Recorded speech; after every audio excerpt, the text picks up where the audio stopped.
5,17 de Mateus, oremos antes. Pai, nós louvamos ao Teu nome e engrandecemos quem Tu és, Pai. Deus, queremos que a Tua palavra fale em nosso coração e que nós possamos sair deste lugar, Pai, entendendo aquilo que o Senhor quer falar a nós. Meu Deus, nosso coração está ansioso para ouvir a Tua palavra. Nós sabemos das nossas limitações, mas nós queremos aprender mais do Senhor, Pai. Mais do que isso, amanhã nós queremos praticar aquilo que nós aprendemos nos dias de hoje e colocar a Tua palavra em prática para que nós possamos alcançar o perdido e honrar o Teu nome, Pai, através daquilo que nós estamos fazendo, através daquilo que nós estamos pregando, em nome de Jesus. Amém. Mateus 5,17, deixe sua Bíblia aberta. Nós estamos em nossa série da Nova Aliança, e Jesus ainda, nesse momento, está caminhando pelo Sermão da Montanha, que nós vimos, e eu creio que você, como cristão, já leu algumas vezes. E em decorrência do Sermão da Montanha, como eu sempre digo a vocês, ele sempre está firmando alguns fundamentos e quebrando algumas coisas que já não eram mais necessárias naquele momento. E até então, até a vinda do Messias, Deus tinha firmado algumas bases através de Moisés, que até aquele momento regia todo o povo judeu. Então, o que regia o povo judeu eram as leis que Deus tinha dado a Moisés. Mas a partir daquele momento, o que Deus estava fazendo não era mais reger o povo judeu, mas reger de uma forma mais implícita e de uma forma mais cirúrgica todo mundo.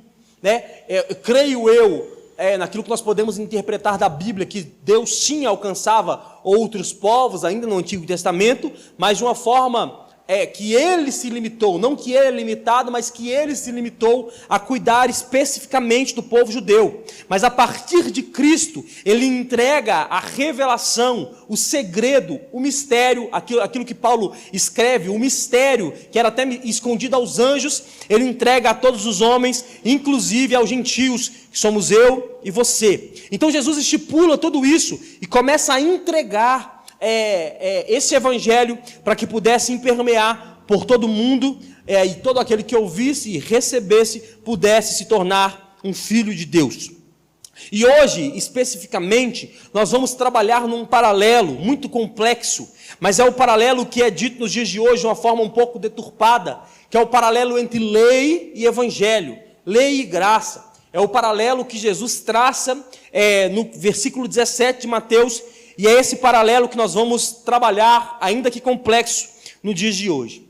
Algumas igrejas neopentecostais tratam isso de uma forma um pouco complicada, porque olham isso pelo lado da hipergraça, e aí eles anulam 100% da lei, trabalhando uma graça complicadíssima, que é a chamada hipergraça, que é uma graça que não te custa nada, que é uma graça que por muitas das vezes eles dizem que se Jesus te salvou, você pode fazer o que quiser a partir de agora. É o que nós chamamos de hipergraça no Evangelho.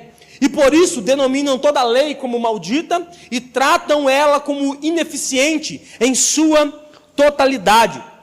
Mas isso não faz por si só como um sentido bíblico na íntegra.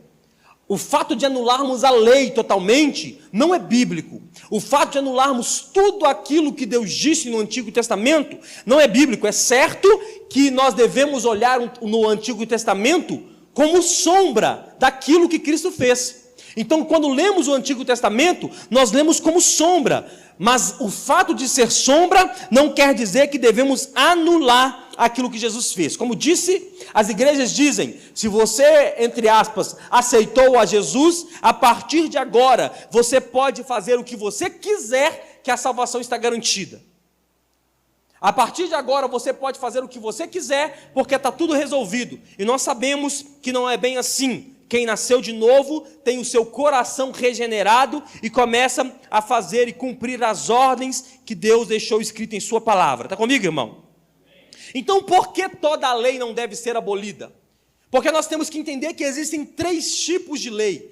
Por todo o Antigo Testamento, nós vamos nos deparar por 3 tipos de leis. E quais são essas leis? Primeiro, a lei ritual, a lei que era os ritos que os judeus faziam.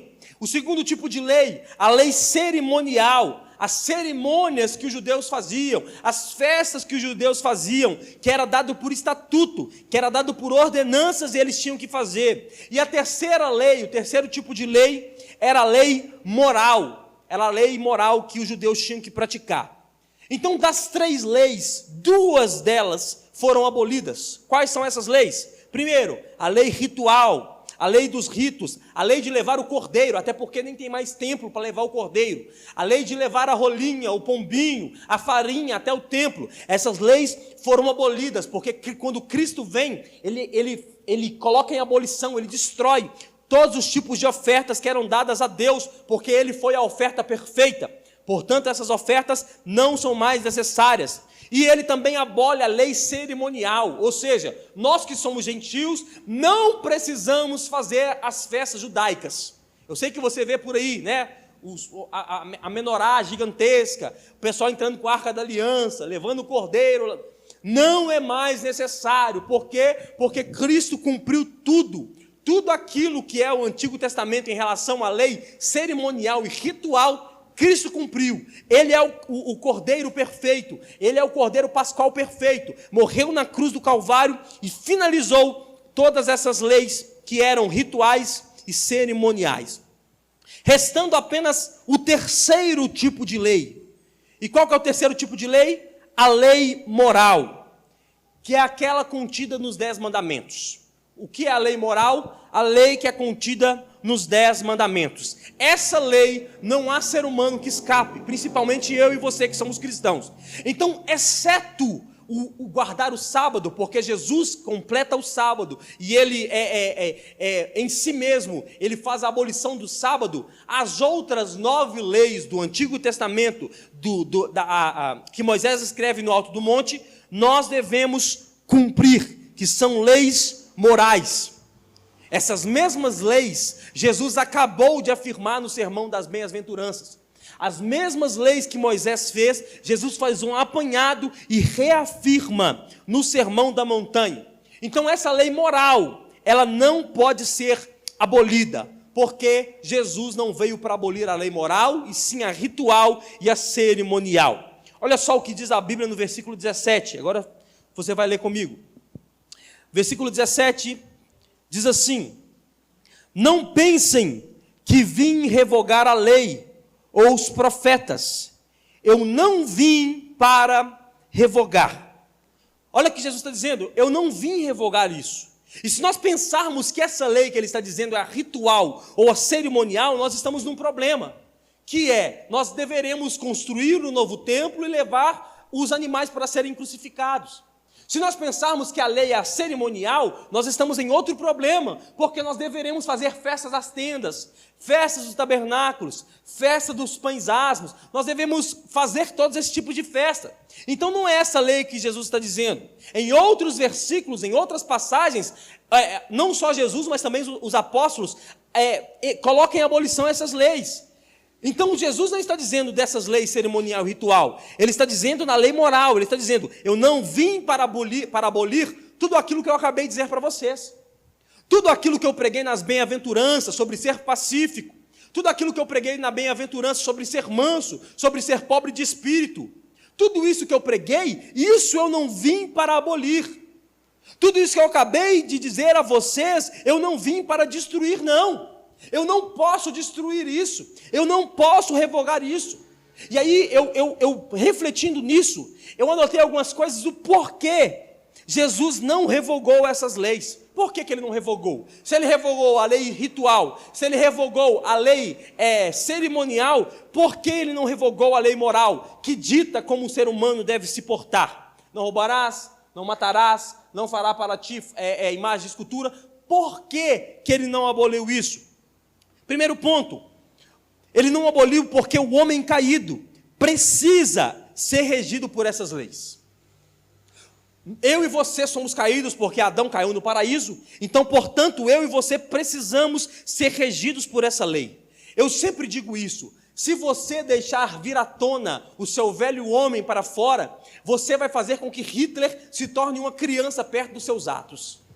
Se você deixar com que seu velho homem sobreviva além do espírito, você vai fazer com que Hitler e outros homens maus se tornem crianças perto daquilo que você pode fazer. Tem um filme chamado Uma Noite de Crime, não sei se você já viu, que é um filme que nos Estados Unidos, o filme é mais antigo, aí eles tratam, se eu não me engano, no ano de 2022, a população cresceu muito, e por a população ter crescido muito, eles têm que purificar a população. Então, uma noite no ano, a partir das 6 horas da tarde até as 6 horas da manhã, é permitido matar quem você vê na rua. Então, o que acontece? As pessoas saem na rua com revólver, com arma, e vão. Quem eles encontram na rua e não faz parte da equipe deles, daquilo que eles estão fazendo, eles matam. E não é imputado nenhum crime a esse tipo de pessoa, porque eles mataram para purificar o povo. E aí, refletindo sobre isso, se Deus livre e guarde surge uma lei dessa, você vai ver pessoas que convivem no seu meio, que vão pegar armas no dia estipulado, às 6 horas da tarde, e vão sair para colocar para fora esse velho homem, porque ele acumulou raiva dessas pessoas durante todo o ano. Então no filme você vê pessoas pegando arma para ir matar o patrão no dia específico.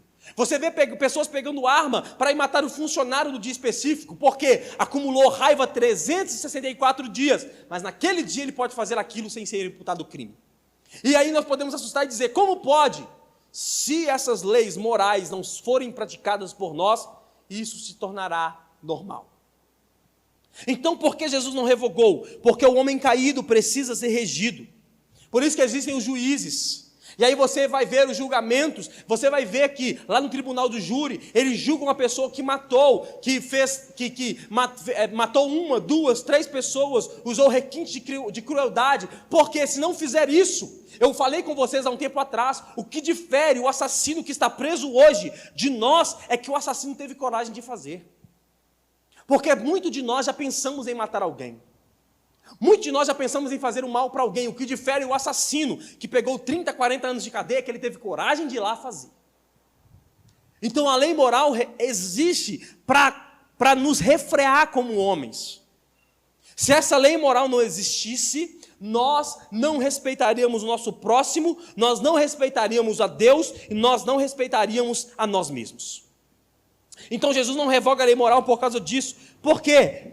Segundo motivo, porque essas leis funcionam como um freio no nosso comportamento.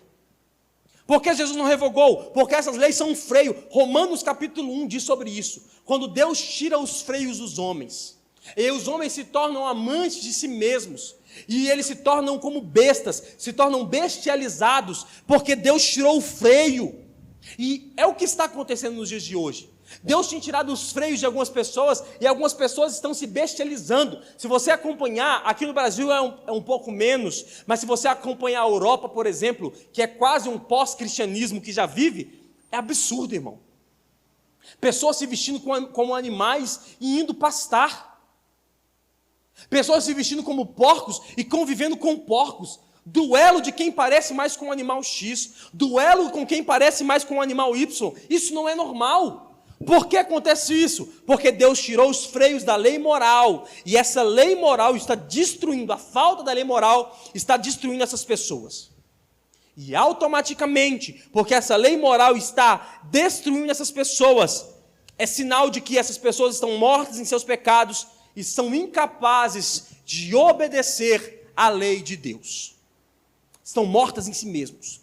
Por quê? Olham para Deus, não têm temor, olham para a lei de Deus, não veem temor nela, e portanto fazem aquilo que o mau desejo quer, o que Paulo chama de concupiscência. Mau desejo, elas colocam para fora e cumprem esse mau desejo. Então Jesus disse, eu não vim para revogar, e a continuação do versículo 17, me acompanha aí, ele diz, mas eu vim para cumprir. Eu não vim para revogar a lei moral, mas eu vim para cumprir.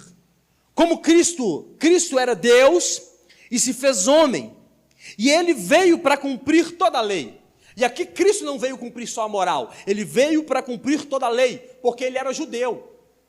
E como judeu, Jesus cumpriu toda a lei. Por exemplo, ele foi apresentado no templo. ao 8º dia de nascimento, quando ele vai ser apresentado ao templo, ele vai lá porque ele é judeu. Hoje nós usamos esse rito na igreja, mas se nós olharmos na Bíblia Sagrada, nós não temos como usar isso como prerrogativa no evangelho em si, porque é um rito judeu. Então o rito judeu eles iam todo o 8º dia da criança e apresentavam. Hoje nós oramos, mas não tem o mesmo sentido do judeu. Nós oramos agradecendo ao Senhor pela vida da criança, mas não tem o mesmo sentido do judeu, porque Cristo foi apresentado ao 8º dia porque ele era judeu. Cristo também guardava o sábado, exceto algumas vezes que ele curava, e ainda debatia com os fariseus que ele curava, porque os fariseus também tinham um limite para guardar o sábado. Por exemplo, se um animal se ferisse, ele podia ajudar, ele podia andar um certo número de quilômetros. Então Cristo guardava o sábado, exceto naquilo que ele fazia para ajudar ao próximo. Cristo participava das festas judaicas, porque ele era judeu também. Ele cumpriu toda a lei para que nele se cumprisse a justiça. Por quê? Porque se o povo dele era o povo judeu, ele tinha que cumprir toda a lei judaica. Mas também em relação à lei moral, ele se portou como homem santo, e não quebrou nenhuma das leis morais. Nenhuma. Cristo não profanou o nome de Deus. Cristo não matou ninguém. Cristo não desobedeceu seus pais. Até a ira, até o momento que Cristo se irou, ele se irou em santidade. Quando ele entra no templo e vira as mesas dos mercadores, ele se irou em santidade, porque ele não quebrou os 10 mandamentos, ele não quebrou os mandamentos da lei moral em hipótese nenhuma. Portanto, com isso, ele nos deixa o exemplo que, por mais que difícil que seja, ainda assim é possível que possamos viver e cumprir o máximo possível as leis de Deus. Ainda que seja difícil, eu não estou falando que é fácil, irmão, mas ainda que difícil, nós podemos nos portar como homens que obedecem toda a lei de Deus. É isso que Cristo fez. Quando ele cumpre a lei moral, ele está dizendo: eu cumpri. Eu fiz, eu caminhei como o Pai quer que nós caminhamos, portanto, vocês também conseguem caminhar. E dito sobre essa lei moral que Cristo cumpriu, até quando nós devemos cumprir essa lei moral? Até quando nós devemos obedecer à lei de Deus? Olha só o que diz o versículo 18. Porque em verdade lhes digo, até que o céu e a terra se passem. Olha só o que ele está dizendo. Vocês devem guardar a lei moral. Até quando? Até quando os céus e a terra se passarem. Nós devemos guardar a lei de Deus até quando os céus e a terra se passarem. Toda a lei deve ser cumprida até com que todas as coisas sejam consumadas e Cristo venha buscar a sua igreja. Então, até quando eu devo ser obediente? Até o dia que Jesus voltar. Eu posso ser obediente hoje, ser desobediente amanhã? Santidade não tem estoque. Não existe estoque de santidade. Hoje eu vou ser muito fiel, amanhã eu vou ser muito pecador. Hoje eu vou obedecer a Deus em tudo que eu posso, amanhã eu vou desobedecer a Deus em tudo que eu posso. Porque o que eu obedeci hoje vai compensar para amanhã. Santidade não tem estoque. Então, quando você foi fiel hoje, amanhã você vai acordar novamente e tem que ser fiel novamente. Você obedeceu às leis de Deus hoje, amanhã não te dá motivo para amanhã acordar e dizer: ontem eu fui obediente, hoje eu não vou ser obediente. É como um pai e um filho. Imagina, o filho diz: ontem eu fui obediente ao meu pai, hoje eu não quero ser obediente a ele. Hoje eu vou fazer o que eu quiser, porque ontem eu já fui. Então ele que se contente com o meu obediente de ontem, porque hoje eu não vou ser obediente. Não existe isso. Nós devemos cumprir a lei de Deus até que os céus e a terra se passem, e até tudo que é imperfeito, até que todo pecado que vive em nós, até que tudo que é imperfeito em nós, se torne perfeição. Olha só o que Paulo diz em 1 Coríntios capítulo 13, versículo 9 e 10. Porque em parte conhecemos e em parte profetizamos, mas quando vier o que é perfeito, então o que é em parte será aniquilado. Ou seja, até quando Jesus voltar, o que é em parte, que é a lei, deve ser cumprida. Porque o dia que ele voltar para buscar a sua igreja, a lei que é em parte será aniquilada, porque nós não precisaremos mais dela. Até quando Jesus voltar, nós devemos cumprir a lei, que ela é em parte. Porque a lei não nos salva, a lei nos santifica, mas a lei não nos salva. Quem nos salva é o sangue de Cristo. Cumprirmos a lei é um sinal que somos salvos. Então, quando Jesus diz que até os céus e a terra se passem, Ele está dizendo: vocês devem ser fiéis até o dia que eu voltar, porque aí nesse dia, tudo que é corrupto se tornará incorrupto. A corrupção que habita em vocês será aniquilada, porque eu vou dar a vocês um corpo glorificado e um corpo que não vai sofrer com a corrupção, que não vai sofrer com a presença do pecado. Então, só nesse dia, a lei de Deus será revogada. Então, até quando você tem que sofrer com a sua carne, degladiando dia após dia, quero fazer, mas não posso, queria fazer, mas não posso, até o dia que Jesus voltar. Não tem como. Nós devemos degladiar com a nossa carne até o dia que Jesus voltar. Aí outra pergunta que pode ser feita baseada no texto: essa lei pode ser mudada? Porque eu queria. Hoje eu quero ser um, amanhã eu quero ser outro. Desobedecer a Deus quando eu quiser e obedecer quando quiser. Todos nós, como homens, às vezes nós queremos chutar o balde e fazer o que queremos.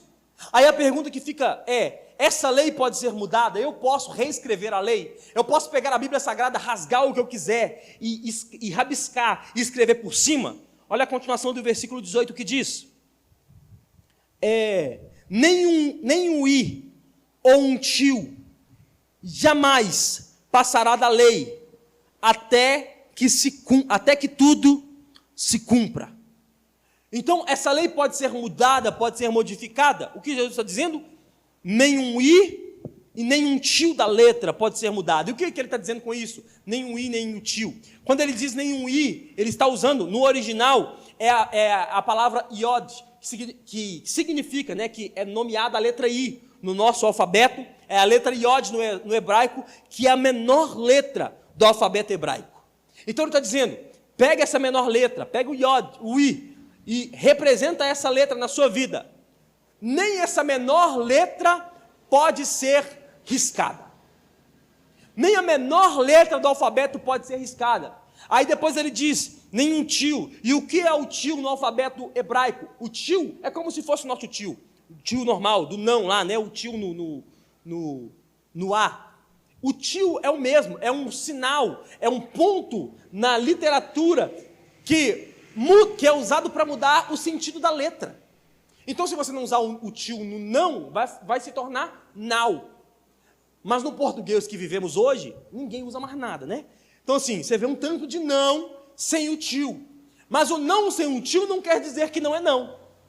Então, se um pai escreve para um filho não sem o tio, o filho vai entender que é não, não é não. Se ele fizer aquilo que o pai disse para não fazer, ele está desobedecendo o pai. E ele não pode usar a prerrogativa: eu te desobedeci porque você não usou o tio. Ele não pode dizer: pai, eu não te obedeci porque você esqueceu o tio. Se você tivesse usado o tio, eu teria te obedecido. Ele pode dar essa justificativa? Não, porque o não é não com tio ou sem tio. Jesus está dizendo: nem esse tio pode ser mudado. Ou seja, de ponta a ponta do que eu acabei de dizer com vocês sobre a lei, toda essa lei deve ser cumprida. Toda essa lei deve ser cumprida. E baseado nisso, esse é um motivo que nós devemos ter cuidado com uma classe chamada teólogo de internet. E do TikTok principalmente. Que antes era o YouTube, né? Mas agora o TikTok está produzindo uma raça que só Jesus. Por quê? Porque agora eles cismaram de querer confundir a cabeça do outro, do próximo, das pessoas. E aí, para confundir a cabeça da pessoa, não precisa fazer muita coisa. É só falar que no original significa. E como o brasileiro não tem paciência para procurar no original, quando a pessoa diz, no original está escrito, automaticamente nós tomamos como verdade. Quando a pessoa diz, no original diz isso, automaticamente nós tomamos como verdade. Porque o brasileiro não vai lá atrás do original para saber o que está acontecendo.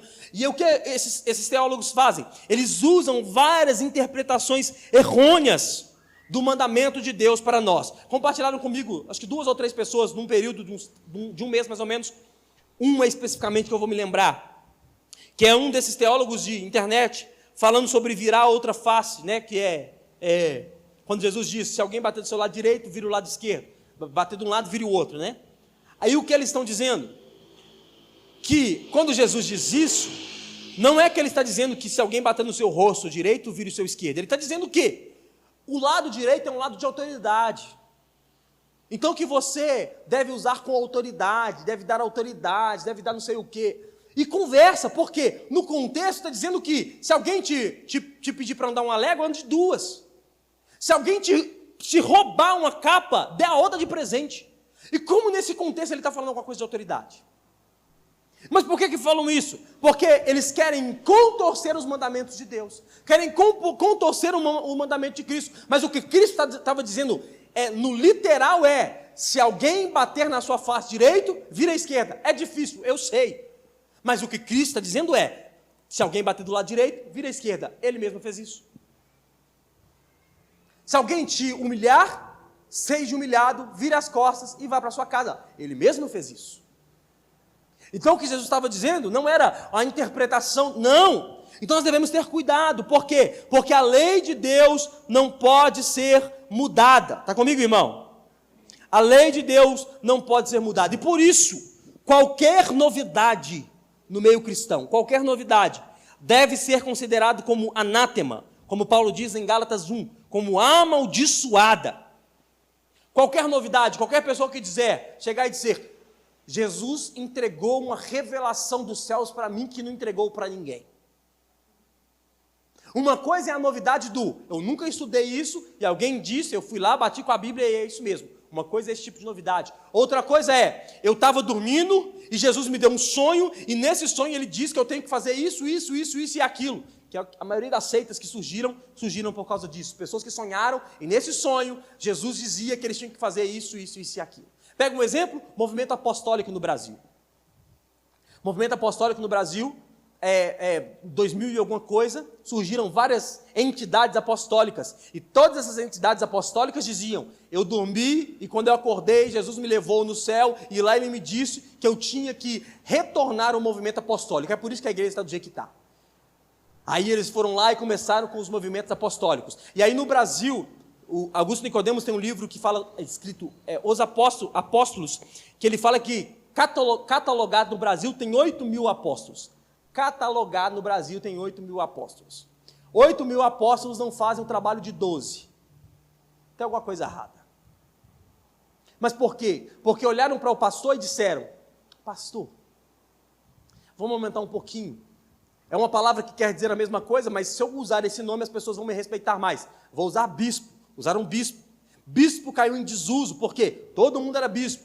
Já sei, vou usar apóstolo. Alguns já estão usando querubim por aí, sem brincadeira. Por quê? Porque caiu em desuso a palavra, eles querem autoridade, e aí sonharam, acordaram de manhã e disseram, a partir de agora, Deus quer voltar à tona o movimento dos apóstolos. Deus quer voltar à tona e agora eu sou apóstolo. Aí tem apóstolo também, tem para todo mundo, né? Tem de sal e de doce, tem para quem quiser. E são pastores que sonharam, acordaram de manhã e disseram, é isso.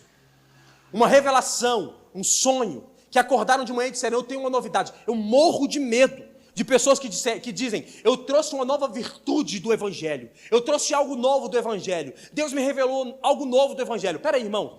Jesus ficou calado 2.000 anos, e agora, depois de 2.000 anos, deixou a Bíblia Sagrada, apóstolos morreram, mártires morreram, os reformadores passaram, os pré-reformadores passaram, essa leva toda passou, puritanos passaram, todo mundo passou. Agora Jesus olhou para você e disse, eu guardei 2.000 anos para te entregar tudo.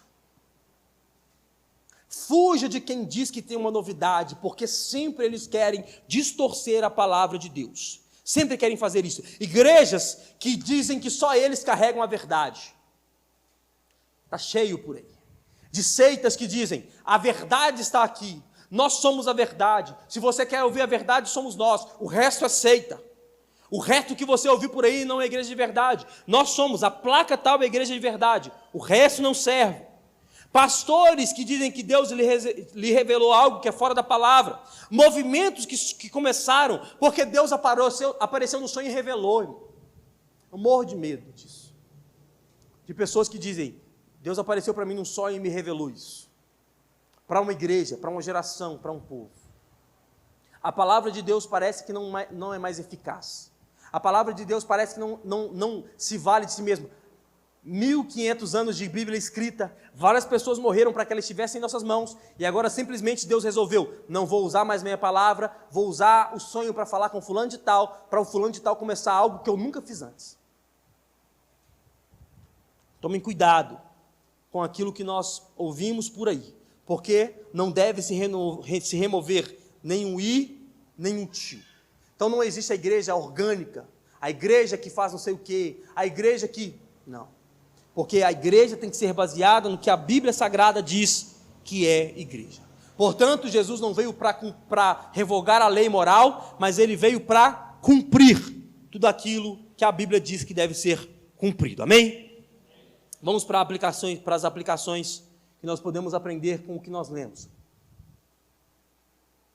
Primeira coisa que nós podemos aprender é que nós devemos obedecer à lei de Deus. Obedecer à lei de Deus, o máximo que nós conseguirmos.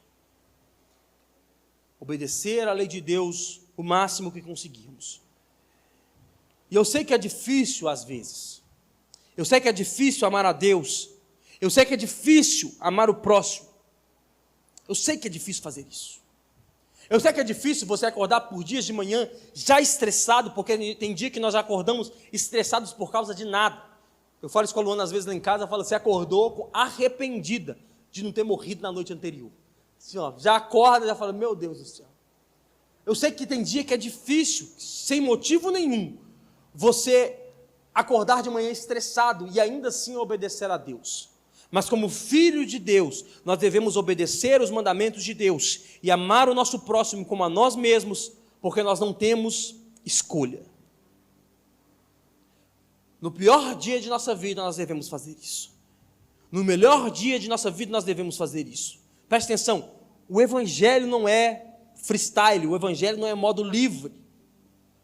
Eu não acordo de manhã e faço o que eu quiser. Eu não customizo a Bíblia Sagrada. Eu não customizo os mandamentos de Jesus. Cristo nos salvou para que pudéssemos fazer aquilo que Ele quer que nós façamos. Lutero tem um livro escrito sobre isso chamado Nascido Escravo, que é um livro que ele faz em combate de Erasmo de Roterdã, que escreve um livro dizendo que nós temos vontade própria. Lutero diz, não, nós só temos 2 lugares para colocar a nossa vontade. Primeira, ou toda em corrupção. Segunda, toda na vontade de Deus. Você nasceu escravo. Você nasceu como filho de Deus, você nasceu como filho da perdição, mas você agora se tornou um escravo de Deus. Portanto, obedecer a Deus, a sua maneira, ainda assim, é desobediência. Eu quero obedecer a Deus, mas eu quero obedecer do meu jeito. Ainda assim é desobediência. Quero obedecer a Deus, mas eu quero obedecer a Deus da forma que eu quero fazer. Não existe isso. Você só pode obedecer a Deus na totalidade daquilo que Ele te pediu. Porque quando você obedece fazendo ainda aquilo que você quer, ainda assim é desobediência. Segunda coisa que nós podemos aprender. Se Jesus cumpriu também, se Jesus cumpriu, nós também podemos cumprir tudo aquilo que Ele nos ordenou com que tivéssemos que fazer. Se Ele conseguiu fazer dia após dia, é necessário nós nos desvencilharmos daquilo que estamos fazendo de errado, tendo o nosso Espírito como nosso Consolador. Portanto, devemos usar esse poder para desvencilhar de todo o mal, de todo o pecado. Nós devemos usar esse poder para que possamos fazer com que dia após dia o pecado não domine sobre nós. Acordar de manhã e dizermos, nós podemos vencer o pecado. Acordarmos de manhã e dizer, o pecado que me venceu ontem não pode me vencer hoje. O pecado que foi sobre mim ontem não pode ser sobre mim hoje. Aquilo que eu cometi ontem eu não vou cometer hoje. Por quê? Porque o Espírito Santo é quem nos consola, quem intercede e quem nos ajuda. E portanto, nós não devemos usar a prerrogativa, mas o crente de Maria Gabriela, né? Eu nasci assim, vou morrer assim, sou sempre assim. Nós não devemos ser assim. Nós devemos dia após dia viver uma vida em santidade. A filha de John MacArthur, é brasileiro, né? A Bíblia de John MacArthur, um dos maiores escritores brasileiros. A filha dele diz: eu só digo que o meu pai é um pecador, porque a Bíblia diz que ele é, porque eu nunca vi o meu pai pecar. Imagina, a filha dá o testemunho para um homem dessa forma. Eu só digo que a Bíblia, só digo que o meu pai é um pecador, porque o meu pai, perdão, não é John MacArthur, é Russell Shedd, errei no nome. O escritor da primeira Bíblia de estudo do Brasil, Russell Shedd, diz, ou a filha diz: só digo que meu pai é pecador, porque a Bíblia diz que ele é. Porque se assim não fosse, eu diria que ele é santo, porque eu nunca vi o pecar. Terceiro ponto: seja obediente hoje, para desfrutar dessa obediência na eternidade. Por que eu devo ser obediente? Porque a obediência de hoje, ela vai ser desfrutada não só no hoje, mas também na eternidade. Então, quando você obedece a Deus, você não está só desfrutando dessa obediência hoje, como você estará desfrutando na sua eternidade. Quando você estiver com o Senhor, você estará desfrutando da eternidade. A desobediência, quando você desobedece a Deus, você está agindo como um filho que desobedece o pai. E um pai não corrige o seu filho porque o odeia, ele corrige o seu filho porque o ama. Um pai de verdade não corrige o seu pai porque odeia. Ele diz: eu vou te corrigir porque eu te odeio. Não. Um pai diz para um filho que ele não pode colocar um dedo na tomada, porque se ele colocar o dedo na tomada, ele vai tomar choque. Um pai diz que um filho não pode comer chocolate na hora do almoço, por mais que o chocolate seja delicioso, seja algo que faz bem, na minha concepção, à saúde. Por mais que vai fazer a criança sorrir no final do dia, ter comido chocolate, um pai de verdade não deixa o filho comer chocolate todos os dias na hora do almoço, porque sabe que, por melhor que seja o chocolate, no futuro vai fazer mal a ele. Um pai se torna irresponsável se ele fizer isso. Um pai não deixa o filho fazer só o que ele quer, porque um pai que faz isso se torna irresponsável. E o filho vai ter que lidar com as suas consequências no futuro. Portanto, assim como um filho deve ser obediente ao seu pai, seja obediente às leis de Deus. Por mais que seja difícil, por mais que eu sei que quando você corrige o seu filho, você diz não, e aí o seu filho vai chorar para um canto, e às vezes você quer chorar para outro canto, porque você diz não com vontade de dizer sim. Mas você sabe se dizer sim naquele momento vai te custar algo no futuro, vai custar algo para ele no futuro. Você diz não com peso no coração. Você sabe que você está fazendo porque você o ama. Portanto, todos os nãos que nós temos de Deus, portanto, todas as obediências, todos os dias que obedecemos a Deus, nós estamos, por vezes que chorando, sendo obediente a Ele, porque nós sabemos que essa obediência na eternidade vai ter valido a pena. Seja obediente a Deus, porque eu te garanto que você não vai perder nada por aquilo que você está fazendo. Fique de pé no seu lugar.